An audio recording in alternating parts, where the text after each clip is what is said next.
C'est une pathologie hématologique qui touche le lymphocyte. Le problème, c'est un défaut de mort de cellules, c'est-à-dire la cellule va vivre de façon indépendante, sans signal d'arrêt de sa vie, et donc il y a une maladie d'accumulation, et petit à petit, ces lymphocytes vont éventuellement envahir la moelle, va empêcher les bonnes cellules d'avoir leur fonction et éventuellement d'envahir les organes que sont les ganglions principalement, et avoir comme ça des phases de progression et de devenir éventuellement symptomatiques, en sachant que certaines leucémies lymphoïdes chroniques ne sont quasiment jamais symptomatiques.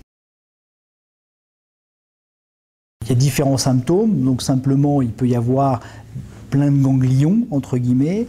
Il peut y avoir, donc, quand on a une atteinte de la moelle avec un empêchement des bonnes cellules d'avoir leur fonction ou même d'être en bon nombre, on peut avoir des anémies, donc une baisse du taux de globules rouges, on peut avoir des thrombopénies.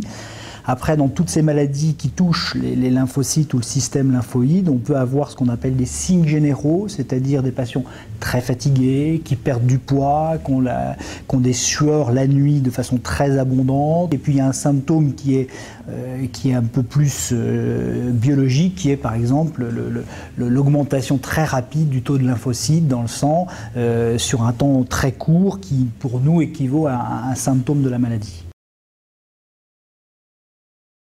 C'est la forme la plus fréquente de toutes les leucémies. Alors bon, dans les leucémies, il y a les leucémies chroniques qui sont soit sur les lignées lymphoïdes ou myéloïdes, qui sont deux types de cellules particulières.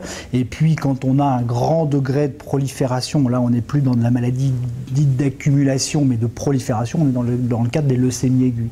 Donc dans toutes les leucémies confondues, ça représente 25% de toutes les leucémies. C'est quand même une pathologie qui arrive plutôt chez le sujet plus âgé, mais il y a quand même une forme de prédisposition familiale, puisqu'on sait que le risque d'incidence d'avoir cette leucémie dans des familles où un des membres de la famille a eu la leucémie est plus important. Mais il n'y a pas de vrais facteurs de risque comme les facteurs de risque familiaux dans le cancer du sein.